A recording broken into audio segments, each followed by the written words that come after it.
So I have a very interesting comment and I wanted to share it and I want to reply on it. So this person wants to know a lot about me. So this video is just about me. So this person says, Mr. Fong, would be interesting to hear how you grew up with Chinese characteristics and how your Lotao, which means father in Cantonese, teach you and how you became a defender of the Chinese people. Many halves are not like you. What made you interested in history? This is a very good story I want to hear. So this is your favorite half Chinese. And this is also the time for you to click on the like button. I also would like to say first, yeah, unfortunately, it's not my father who taught me much. I barely spoke with my father. Honestly, I have no idea who that man is. I mean, obviously, I've seen him and everything, but we never had the father and son contact or whatever. So, yeah. But I also grew up with his parents, my grandparents, and they probably put a lot of Chineseness in me, I think we should call it. And what also helped me was the racism in the Netherlands, especially in the schools. They used to bully me a lot, so I didn't like a lot of Dutch people. And the teachers and the director always said, yeah, that's normal what kids do, until I started hitting them. And I started hating them. All of a sudden, it was violence and it's not okay. And I just did what they told me that kids were just doing. So I didn't like the hypocrisy and the whole mindset of these kind of things. You know, I just didn't like it. Um Other than that, yeah, I think that is what drove me into the Chinese community. So I was more accepted in the Chinese community, and that's where I learned a lot of things. Now, I also always was training martial arts, and I had always Chinese teachers, and because I was really, really training really hard at the time when I was young. I was when I was had my day off, I went to my teacher when I was training Pak Mei Pai. But later, when I was learning Wing Chun, then every day I was with my sifu. So I learned a lot from him. They sometimes used to call me his shadow. He called me his son. So give you an understanding on how close we actually were, right? He always introduced me as his son. And so we had a lot of conversations, especially about how Hong Kong was at that time and how China was at that time and how things are, and a lot of cultural things from China itself, etc., were taught to me through those kind of lines. So that is kind of it.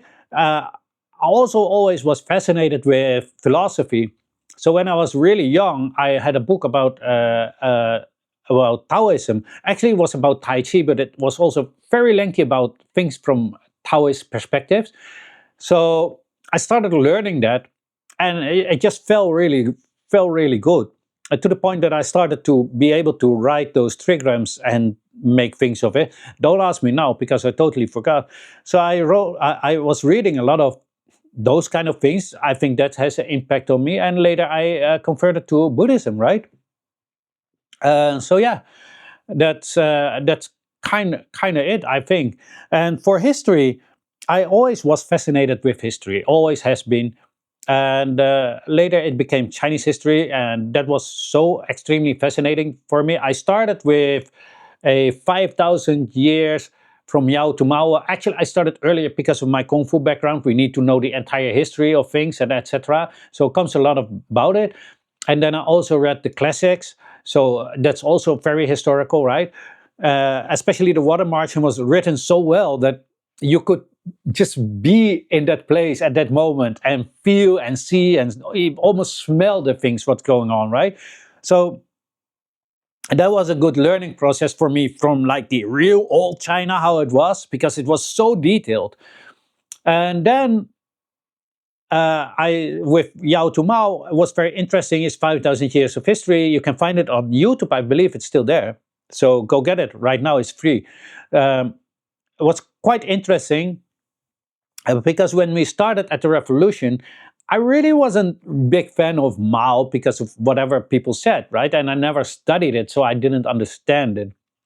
So after that, my whole vision changed and I started to understand why there was a revolution. I started to understand why people wanted communism, something that I hated with a passion, but had no idea about what it actually was. Until I really asked myself. And I had to admit to myself that I hated something of which I didn't even know what it was, a literal phobia, right? Because that's a phobia, a irrational fear. Like many people in the West have a fear for communism. Ask them to define it, and you will soon find out. So, obviously, I don't always agree with everything, but at least I could understand why these things happened, why it was specific for that time, why certain things needed to happen, etc. And that is why we need to learn history and also not to repeat our past mistakes. And I think that is also why in the West they are not teaching us our true history, right? Like, for example, in the Netherlands, they're teaching us, yeah, we had colonies, was a little bit bad, but we brought them civilization, without us, as if these people didn't have civilization before, right? They're telling us that Columbus discovered America like there was nobody living there. It's insane to think about, right? They came with their whole culture. I thought all those Aztecs and other tribes, they had their own cultures already, but but this is how they are fooling us. And they always painting the other ones like bad and themselves like a savior. And that is why a lot of white people sometimes unintentionally have this feeling that they are better than the rest of the world, right? Like, oh, a lot of times China owes us. Just forget about everything that you rob from China, right? Just forget about that. No, China doesn't owe you, you owe China. But that's for another video. I already made a video about that 2 days ago, I believe. But yeah, I don't know when I load this up. Anyway, so that was my history journey, and it still is, because yeah, that's just how it goes. If for other half Chinese, I don't know, man. I don't know. I just grew up in the Chinese community very, very, very deep. Uh, and yeah, uh, so when I grow up like a very young kid like that, I suppose in China they wouldn't see me like that because we're just weirdos from Chinatown, right? Uh, but yeah, I think that's a big part of it. Let me see what more. Yeah, well, that's basically it. I think we've done it all, right? Um, Nothing more to say about it. My motivation to make these kind of videos is really to educate the people, um, also to protect the Chinese people because of the misconception that the people have. The Chinese diaspora are suffering, right? So if I can enlighten our own people from the West, right? Because I'm half, uh, then they will also not be so hateful.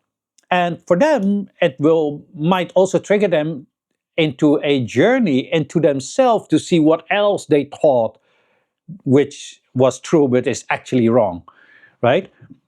Because I always encourage people to think about certain things that you think you have in your head, uh, certain viewpoints that maybe you don't really know what they actually are about. Or because you're aged, you really don't stand for them anymore, but you still act in that way, right? For me, a lot of things in my former life, I don't want to have anything to do with that because I aged and matured, right? But that is because of a history, right?